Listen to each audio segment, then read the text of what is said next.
questions 1 to 4.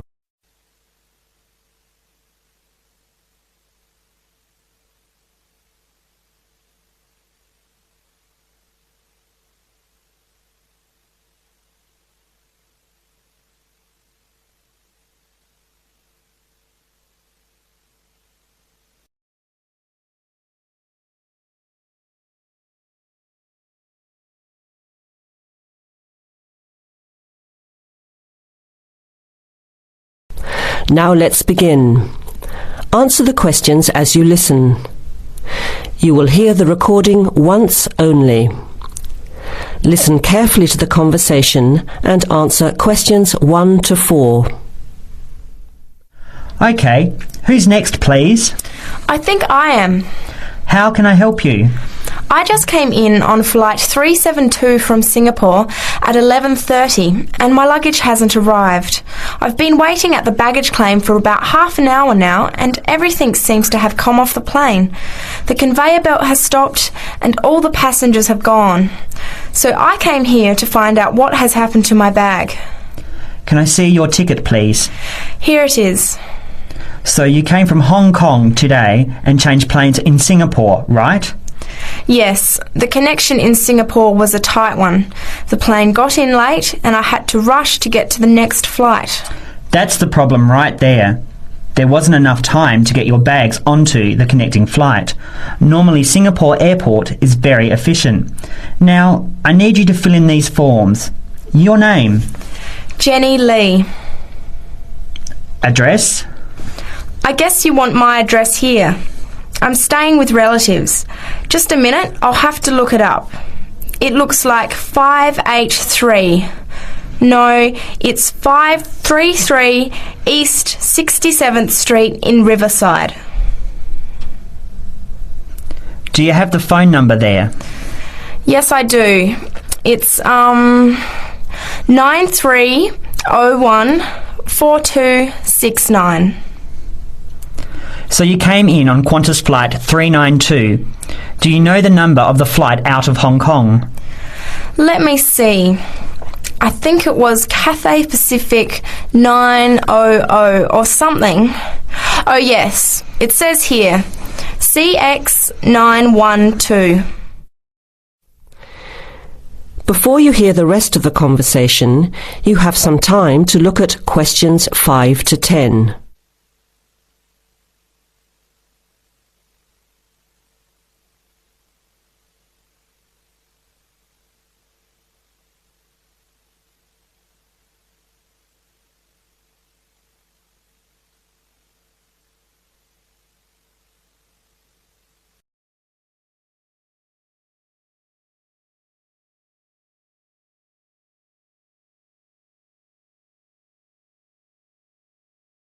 Now listen and answer questions 5 to 10. Right. Now, I need a description of the luggage. How many pieces did you check in? Just one. Can you describe it for me? Here is a picture to help you. Okay. It's a big bag, like this one. Rectangular. Not hard shell, but soft covered. And it has a zipper around the front. Is it black? No, sort of a grey colour. Any identification? Just a tag with my name on it. Any other features? Well, it has wheels and a retractable handle on the end, so you can pull it, as well as the handle in the middle. OK, that's fine. Now, if your bag missed the connection, I'm sure it'll be put on the next flight. I'll email Singapore as soon as I finish here. The next flight comes in at 17:50. That's 10 to 6 this evening. You can pick it up then. 10 to 6? That's too long to wait. Can I get my uncle to pick up the bag on his way home from work? Sorry, you have to be here yourself to clear customs. Of course, I almost forgot. Will the bag come here, to this desk? Yes. You pick it up here, then take it over to the customs area. By the way, don't forget to bring your passport. You will also need to have the key plus your ticket with a baggage claim number on it. Oh, okay. Guess I'll have to come back tomorrow then. It's lucky I packed everything I need for now in my carry-on bag. Yes, that's always a good idea. Be prepared. That is the end of part 1. You now have half a minute to check your answers.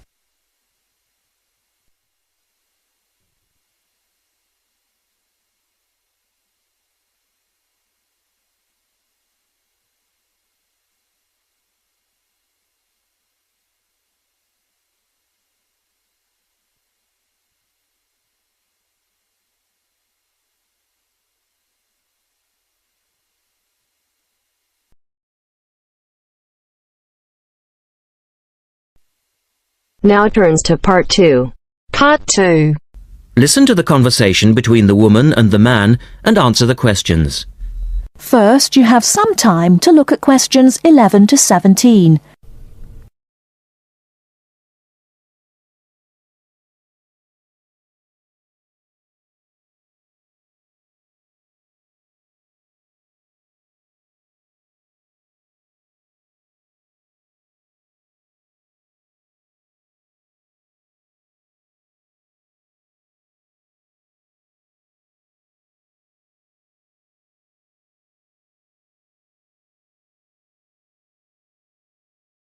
Now, listen carefully and answer questions 11 to 17.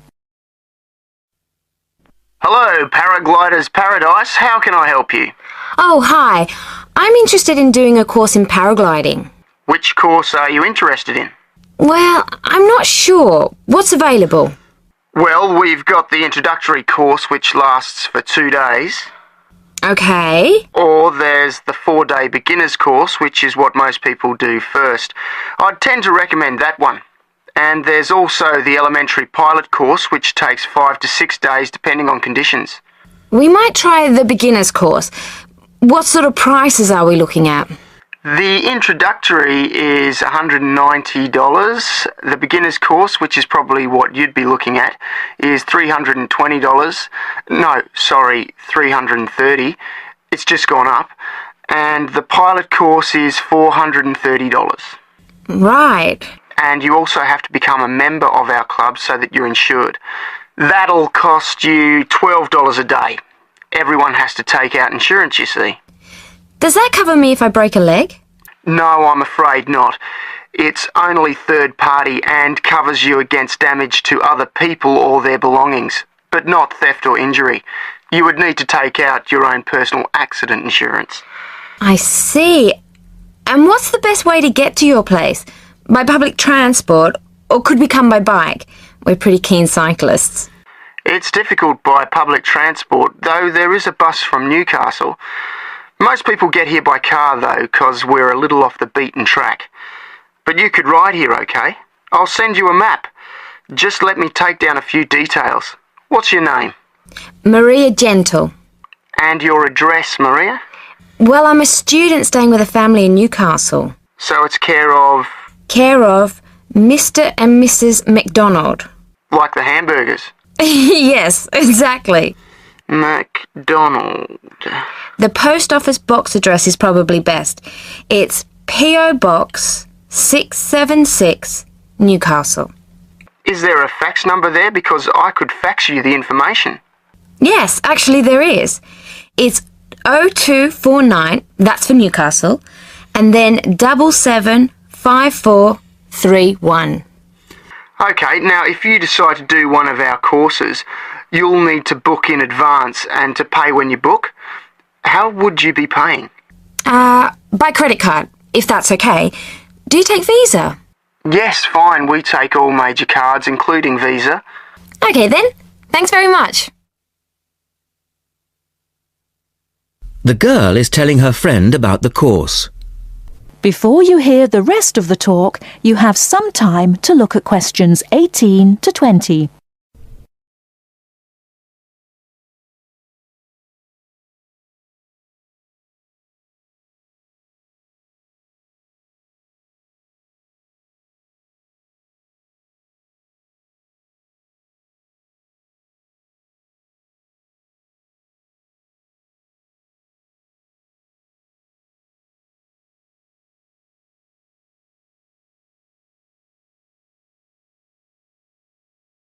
Now listen and answer questions 18 to 20.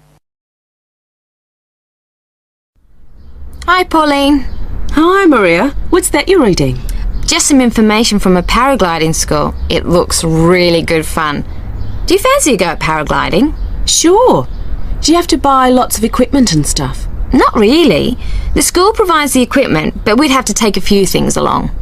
Such as? Well, it says here, clothes, wear stout boots, so no sneakers or sandals, I suppose, and clothes suitable for an active day in the hills. Preferably a long-sleeve t-shirt. That's probably in case you land in the stinging nettles. It also says we should bring a packed lunch. We do not recommend soft drinks or flasks of coffee. Water is really the best thing to drink. We need to bring suntan lotion and something to protect your head from the sun. Okay, that sounds reasonable. And where would we stay? Well, look, they seem to operate a campsite too, because it says here that it's only $10 a day to pitch a tent. That'd be fine, wouldn't it? And that way we'd save quite a bit, because even a cheap hotel would cost money. Or perhaps we could stay in a bed and breakfast nearby. It gives a couple of names here we could ring. I think I might prefer that. Hotels and youth hostels would all be miles away from the farm, and I don't fancy a caravan. No, I agree. But let's take a tent and pray for good weather. Okay, let's do it. What about next weekend? No, I can't. I'm going on a geography field trip. And then it's the weekend before the exams, and I really do need to study. Okay then, let's make it the one after the exams. Fine. We'll need a break by then. Can you ring and let me know if you can find out some... That is the end of part 2. You now have half a minute to check your answers.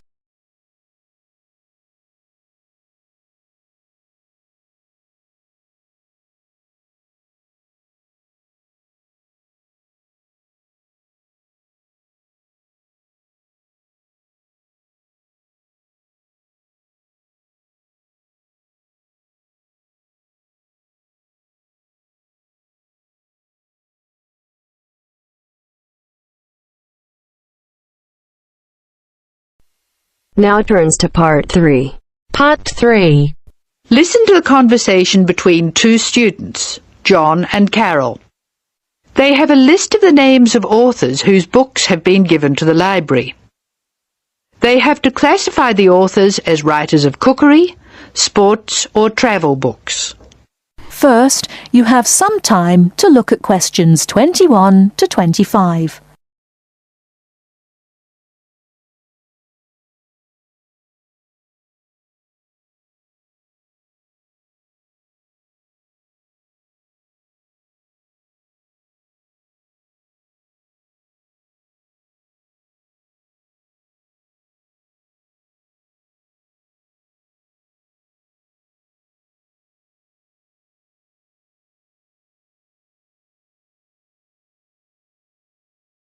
Now listen carefully and answer questions 21 to 25. This is a great collection of books, isn't it? Very impressive. Who gave them to us? Apparently the donor was a book reviewer. There are a lot of books about sport. Here's one, My Life in Cricket. Well, that's certainly sports. Who's the author? Peter Adams. He also wrote Journeys Through Spain. Did he? Next one is Stephen Bow. He wrote Summer Barbecues, Cooking for Singles, Dinners by Candlelight. Anything else? No. Do you have anything by Pam Campbell? Wanderings in Greece, My Life in Russia, Travels in the Amazon, and Pam Campbell's Guide to a Successful Trip. Sounds like she got around. My next one is C. Ketzik. He has a list of books about football, the World Cup, Heroes of the World Cup, Playing with the Round Ball, Soccer for Everyone. That's enough. He was a one-topic writer. Ari Hussein, however, wrote about cooking and travel. His series of cookbooks is called Living and Cooking in Spain, Living and Cooking in China, Living and Cooking in Brazil. He's been everywhere. I've got a specialist here, Sally Innes on tennis. Here are some of her titles: Improve Your Serve, Tennis for Everyone, tennis forever. Before you hear the rest of the talk, you have some time to look at questions 26 to 30.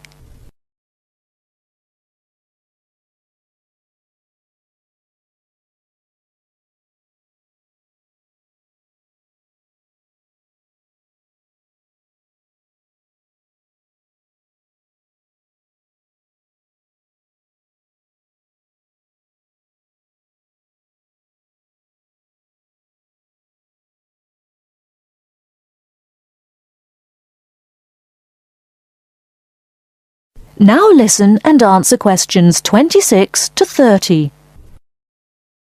Sally Innes on tennis. Here are some of her titles. Improve Your Serve, Tennis for Everyone, Tennis Forever. Meg Jorgensen has 3 books, one in each category. Cooking for Health, Sport is Good for You, and Travelling in Australia. A varied talent. Who's next? Bruno Murray. He wrote children's books. A whole series called A Child's Guide to, and then the name of the city. Oh, you mean like A Child's Guide to London? Yes, that's right. He seems to have stayed in Europe. Ruby Lee, however, has just one book. It's called The Emerald Isle, and it's all about Ireland. Apparently she went around Ireland on foot. Jim Wells wouldn't like that. His books are all about motor racing. Nice photos of old racing cars. Don't you love the goggles on the driver? They do look strange, don't they? I think we're nearly finished. What did Helen Young write? Summer menus. Food for thought. She also did a book of Chinese recipes. Cantonese, I think. OK, that's dealt with the first box. Let's stop for a minute. That is the end of part 3. You now have half a minute to check your answers.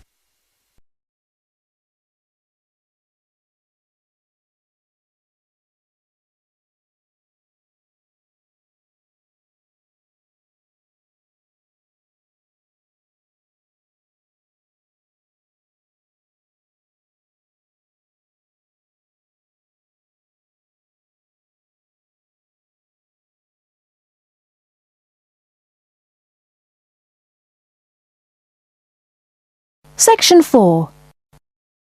You will hear a short news item. First, you have some time to look at questions 31 to 40.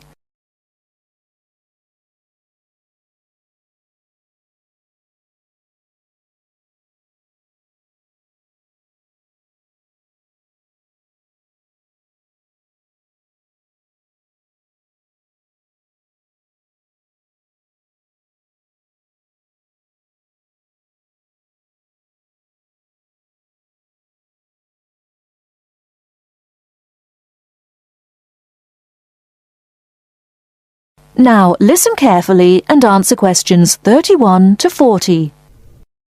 Now listen to the news item and answer the questions. The police are continuing their investigations and, based on new leads, expect to make an early arrest. The drought in northern THR continues to worsen, with tens of thousands of hectares of once lush pastoral land having now been without a single drop of rain for over 11 months. Farmers from the stricken region are beginning to despair, with meteorologists predicting that the drought is unlikely to break before Christmas. Many farmers have begun shooting their worst affected cattle, and in some cases entire flocks of sheep have been destroyed. These measures, tough and cruel though they may seem, are essential to prevent a possible outbreak of widespread disease. It is not only farm animals that are in trouble. Environmentalists are also concerned that the lack of water in rivers, lakes and streams will mean more native animals in the bush will die, unless rain comes soon. They believe the drought could have a lasting effect on the populations of such native animals as kangaroos, wallabies and koalas. Our reporter, Colin Harrison, is in Vance, talking with long-range weather forecaster Joseph Singer. Over to you, Colin. Joseph, Can you give any indication as to when we might receive some rain in the affected regions of THR? Well, it's hard to say, of course, but I'm confident that the drought will break within approximately 2 months. If you look back at the data kept of previous periods of drought, over the last 100 years or so, you see a cyclic pattern of severity developing, and we're now at the short end of the last cycle. I'm fairly certain that we'll see some rain either just before or just after Christmas. Let's hope so. Thank you, Joseph. Colin Harrison from the very hot and dry town of Vance in northern THR. Meanwhile, at the CSIRO laboratories in Ottawa, encouraging developments have recently been made in the process of cloud seeding, a process by which clouds can be forced to make rain, and research scientists are to begin conducting trials of a new technique involving lasers later this month. If successful, the state government will be asked to contribute up to $5 million to establish permanent cloud seeding stations in areas most likely to be affected by drought in the future. For many farmers, though, any breakthrough will have come too late. Every week, more farming families are being forced to sell their homes, unable to survive financially, with little or no income to support them. A special assistance fund has been set up to help drought-stricken families. If you would like to send some money, you can do so by calling this number now. 001 43 8172. I'll repeat that number. 001 43 8172. That is the end of section 4. You now have half a minute to check your answers.